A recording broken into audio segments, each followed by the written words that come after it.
Hey, it's Greg from over at the Sampleist, bringing you yet another video from the world of virtual instruments. And today I'm going to be taking a look at the new synth powerhouse Quadral 3 from Soundiron. But before we get into all that, do me a favor. If you haven't already, hit that like button and subscribe. It really helps the channel by letting other passionate musicians just like you stay up to date with all the latest cutting edge releases from around the world of virtual instruments. We're also really grateful to the team at Soundiron for providing a copy of Quadral 3 for today's review. With that said, they haven't had any input into the making of the video, nor have they even seen it, much less reviewed and edited it before its release. We highly value our independence because we believe that transparency is the oxygen of goodwill, and we stand firmly behind that. Quadral 3 is an extensively sampled synth engine helping you create your next electronic film or game score. It includes atmospheric pads, textures, plucks, effects, basses, arps, and leads, all housed in Soundiron's newly redesigned Ouroboros modulation engine. At its heart is a tempo-synced XY pad and includes 36 new wavetables and the ability to import your own wave files to create your own customized sounds. Throw into the mix an extensive range of onboard DSP effects, 300 presets across 6 categories, and you're off and running headlong into a sound design universe. Quadral 3 is a Kontakt engine plugin, and you must have the full Kontakt version 6.2.2 or later. It is not compatible with the free Kontakt player. And fully installed, it will take up 4.55 gigabytes of disk space. Cool, so let's fire up the door and let's get under the hood of Soundiron's Quadral 3. And here is Quadral 3. So I'm going to give you a quick taster to start with of some selection of the presets. But of course, you don't want to watch me all video just going through these presets. That's pretty boring. So let's get under the hood a little bit.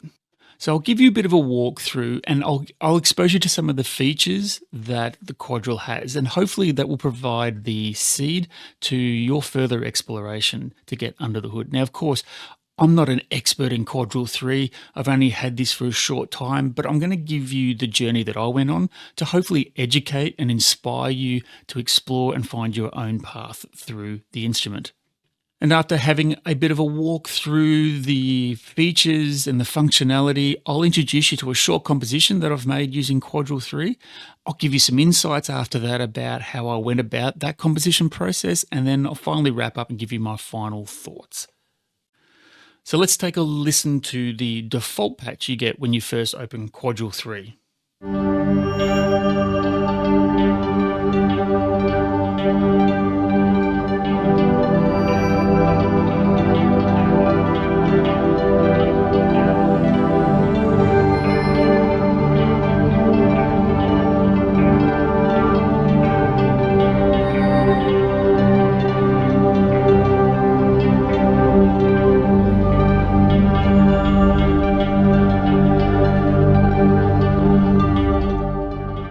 Lovely, warm, expansive space.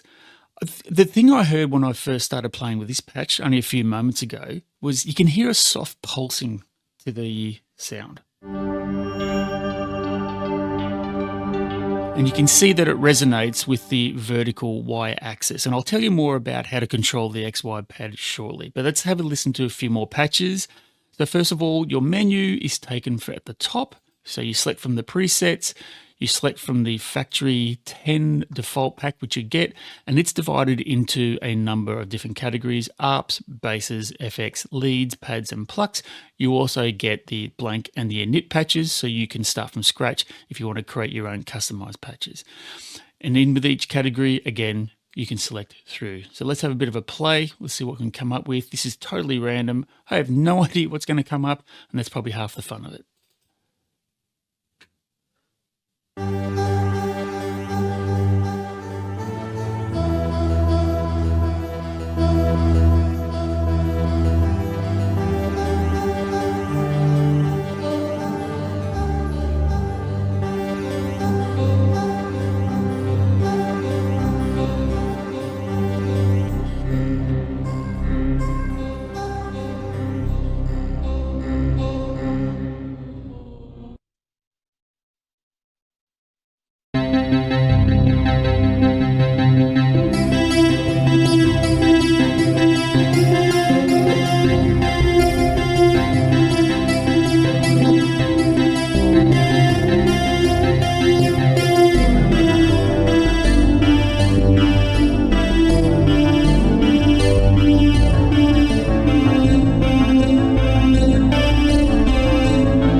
nice fidget.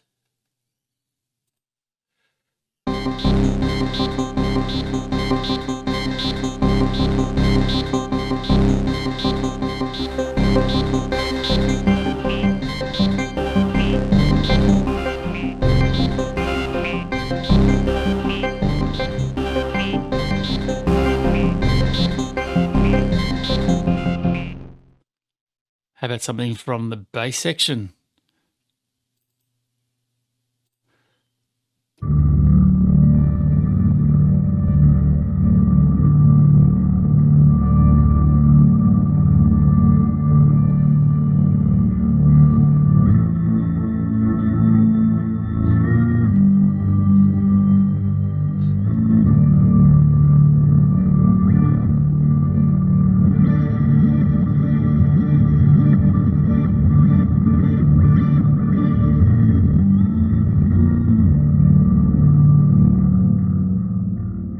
Very appropriate name for something like that. Darker. Fist of Fright.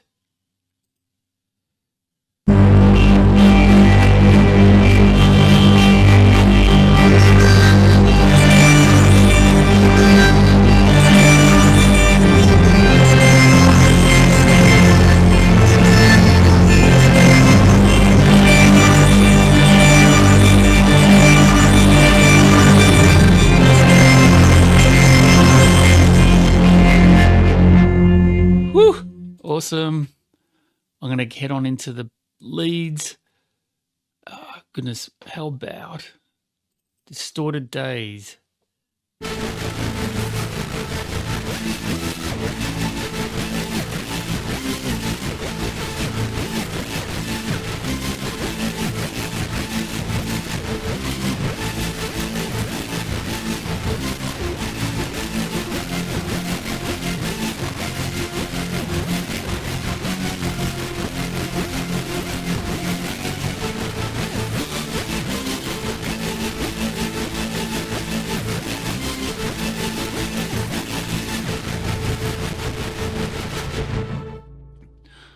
Anyone here Doctor Who? Now, for our American friends, did Doctor Who ever make it to your TV screens? If you're British or Australian, it certainly did. I even heard that slight tone from that theme song. But maybe a modern version. Fun Beliefs. All right.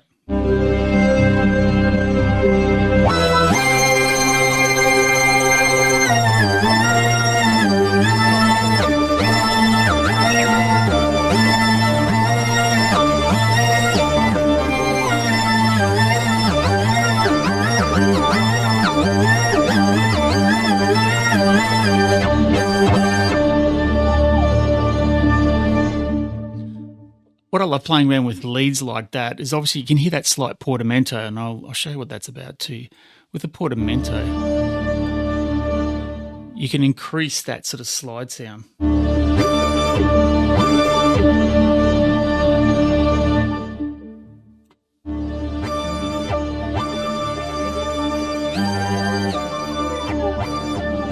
Which is always great when you're playing notes, I think, that are about an octave apart. You get that sort of slide. That's just all C notes.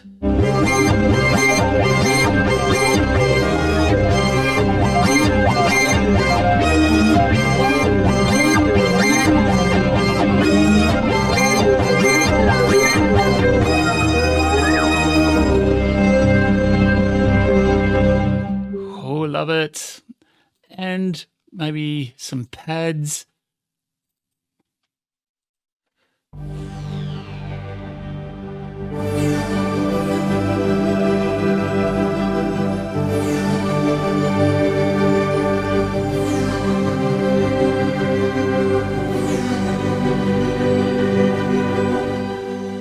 Bit of a cool 80s vibe happening, do you think?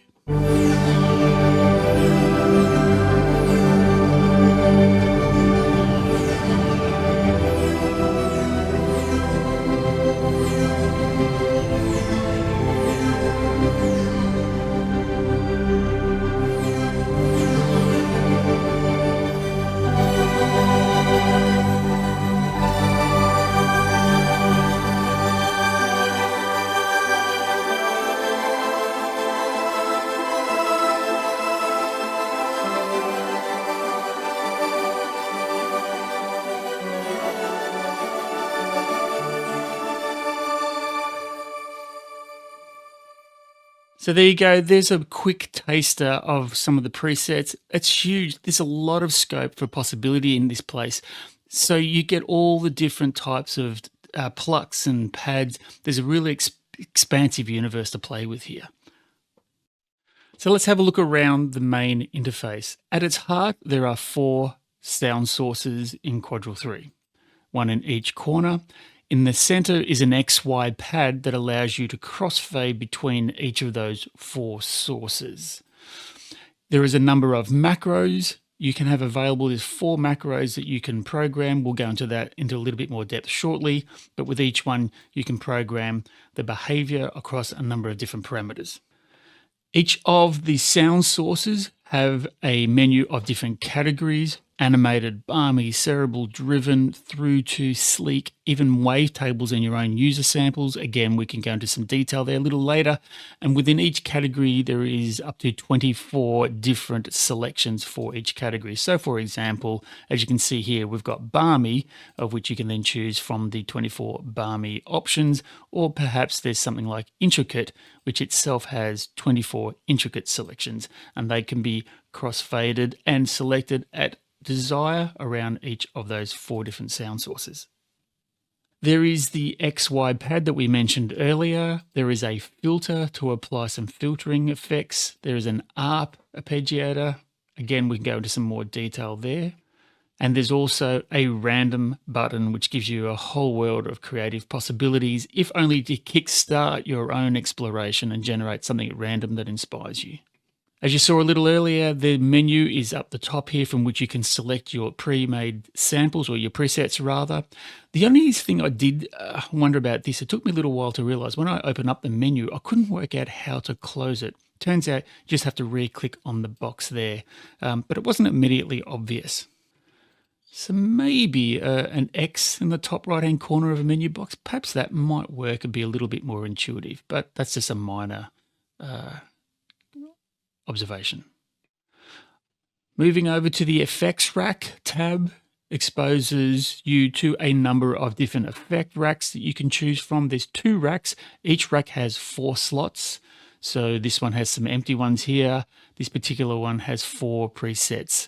So there's the mod. This is a phaser, for example. There's reverb and delay. You can obviously select and change them from any number of the ones you have available here. Or indeed, there is even a number of different presets to give you some different changes to the sound. So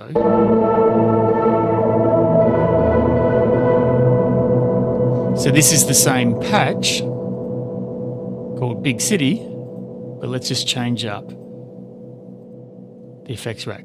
Unbalanced.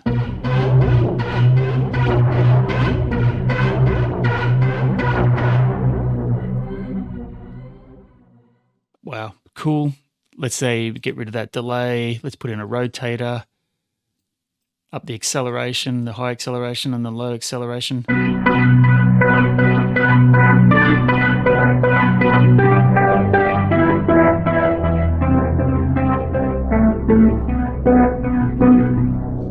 So do explore that, because sometimes it's really easy to get, enthralled by the UI, and it's great, all the features, but don't underestimate the power of shaping your own sound here.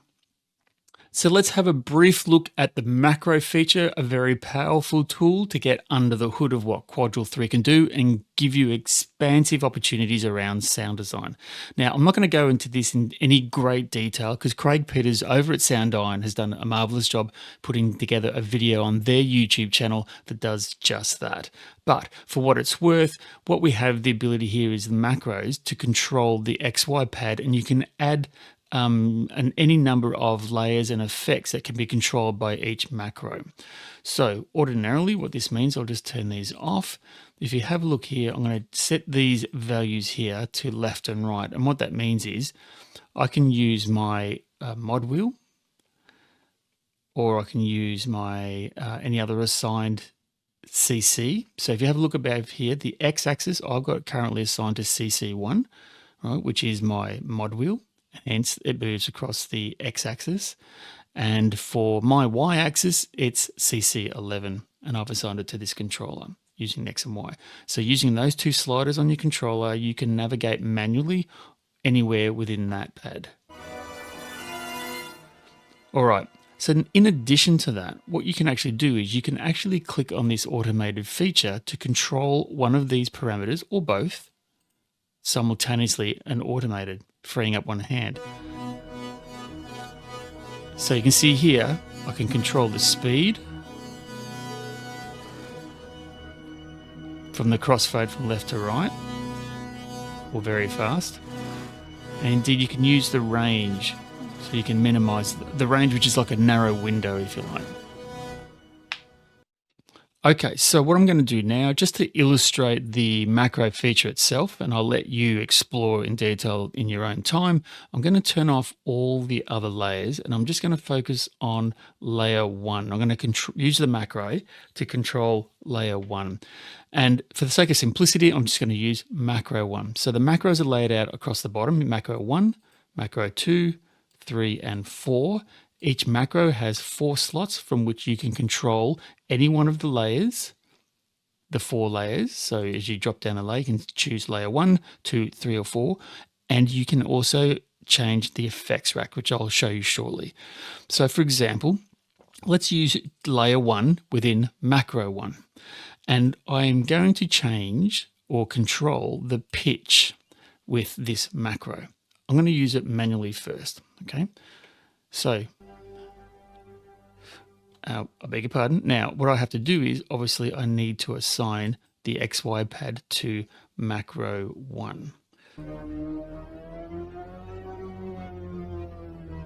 And as I slide up and down with my mod wheel, you can hear the change of the pitch. And as I said earlier, if I was to automate it, I can click this button, and then when I play my note, the pitch changes accordingly for layer 1. And then simultaneously I can do layer 2, and I'll turn it on here. And with layer 2, I might choose to change the pan. And then with layer 3, I might choose to change the vid depth.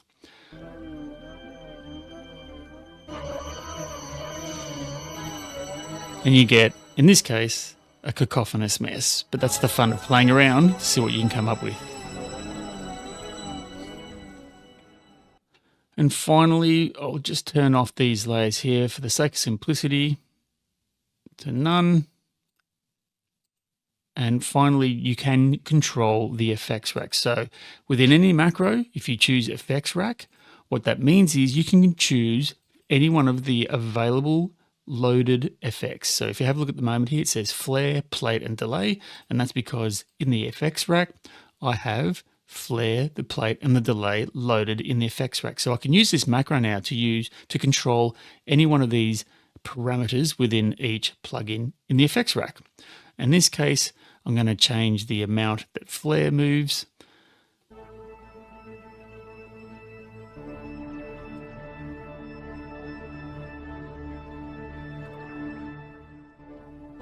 And you can do that for any one of the other macros around here too. Effects rack, flare, let's change the delay and the time. And you can change the values. Oh yes, I've got to add too. For each parameter, you have a minimum and a maximum value. So you can, in this case here, with the effects rack for flare, I can have a minimum value of say 18, and I'll take it all the way up to a value of 89 on a scale of 0 to 100. And this gives you a varied range of changing those parameters. So there you go. There's just a quick overview of how the macro feature works. If you get under the hood and spend a bit of time with it and really come to understand its power, you can use it to shape all manner of amazing sounds and take the palettes from what you have in your presets and take them into directions that no one else has ever done before. And that's the hallmark of a great instrument, that it gives you that creative outlet to find new spaces, new sounds, new soundscapes that others have not ventured to find before. So that completes your brief introduction to the UI and the features of Quadral 3. So in summary, you have 4 sound sources that can be controlled by up to 4 macros, each of having 4 different parameter controls. You have the XY pad to control the crossfade between each of those different sound sources. You have the ability to filter. You have different arpeggiator tools. You have the effects rack at the back, so you can load up any number of different configurations for the effects rack. You can control the volume, the attack, offset, and release, the vibrato, depth, width, and panning, and even the pitch for each layer. So this is actually for each layer. As you can see, the values change as you flick between each of the sound sources. A very comprehensive introduction and a very comprehensive tool ready for you to create those amazing soundscapes. Let's have a look now at a short composition I made using Quadral 3, and on the other side of that I'll give you some insights about how I went about creating that and using the tools available in Quadral 3, and then we'll wrap up today's video.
Cool, so let's check it out. How was it all put together? It's all Quadral 3, every single instance, except, of course, the beats you can hear underneath, just holding that rhythm all together. But otherwise, all grouped together with pads and samples. I've grouped them into leads, pads, and some bass lines, so really easy stuff.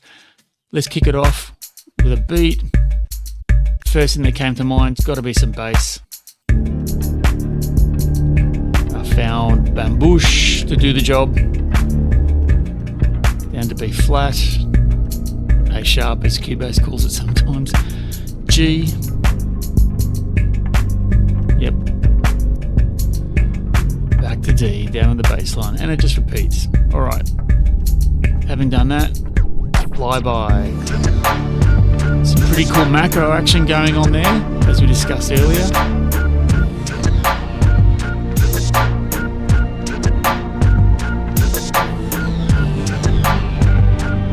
That's essentially just repeating what the bass line was doing. Nice. I've doubled up some bass here. It's exactly the same bass line. I've just doubled it up to give it some depth too. Then we head into some melody. Here's some barely AI.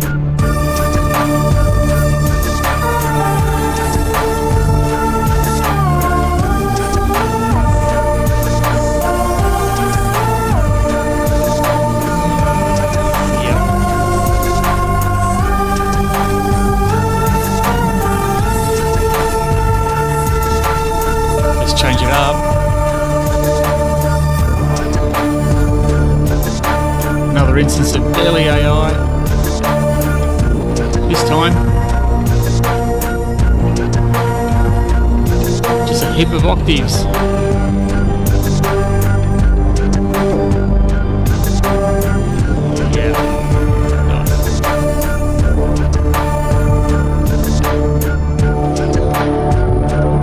Something called Big Bad.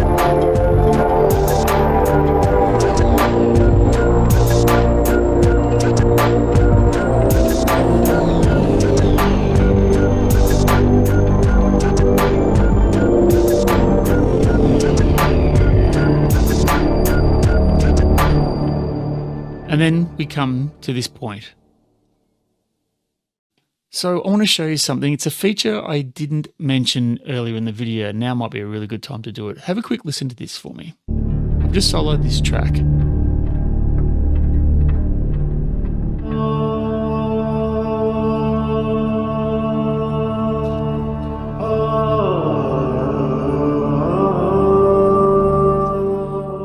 As you can hear, it's a traditional Indian chant. And it's a sample that I found on my disc, and I thought I'd have a bit of a play with it to import it into this track. Now, I'm going to try and simulate it again here by showing you down here in my tutorial version of it, how it all works. Now, what it simply does is you can find your samples on your disc and you can just have a drop zone, but you have to choose a layer, and then from the bay, you can choose user samples, and then you can choose a particular sample slot of your choice. Now, in my case here, I went looking for some samples, and I found, for example, this is not the one I use, but just a single simple note. And if I try to drag that into, if Cubase will let me, if I get it all out of the road, I will drag this into the drop zone here. And I shall have, if all goes well, I'll just select the, oops, no, beg your pardon, wrong one. It's this one here. Now you can tell that's, it's all in the wrong key for what I wanted to use. So the challenge is the sample's recorded in one key and my composition is in another. And there's a little bit of a challenge you have to do is try and get those two to match. So what you can do, you can change the root.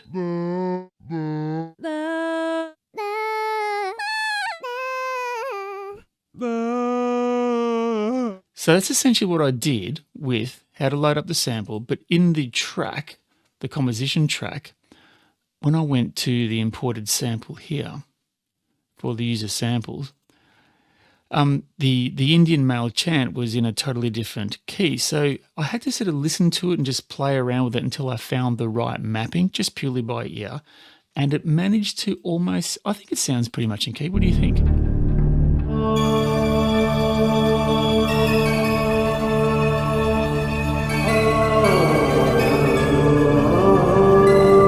If I'm really honest, just by happy coincidence, the chant itself dives, as you can hear it dip into that part of the chant, into a tone that was really complementary for the key that the rest of the composition was in. So just putting it all together, using the imported sample feature in Quadral 3, which is super cool, we finish the tracks like this.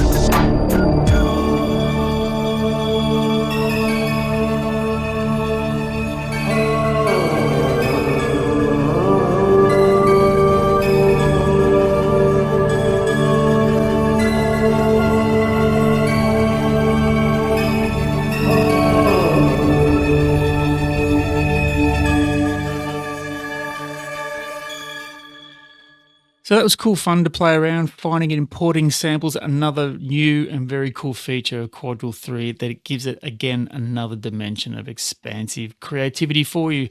Awesome stuff. Hey, let's wrap up the video now. We'll bring it all home. I'll tell you my final thoughts on Quadral 3 and we'll get out of here. Well, Quadral 3 certainly is a powerhouse of synthesis possibilities.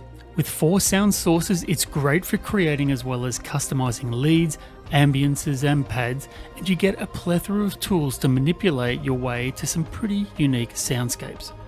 My favourite features include the level of control you have over the XY pad to crossfade around the 4 sound sources, and that includes the extensive macro feature where not only can you manipulate the loaded sound sources, but also the effects rack in the back, which adds another dimension to the suite of possibilities. That said, I didn't find the macro feature terribly intuitive despite watching Craig's video on it multiple times, so it did take some time and effort to really come to grips with how it worked and how to make the most of it. But once I did get it, it's a cool feature to explore. I also appreciate the ability to import your own samples and use the wavetables in the mix, and it adds a whole new level of depth. I'm not familiar with the earlier versions of Quadral, but I can tell they've put some serious thought into redesigning the Arps engine, which is most welcome.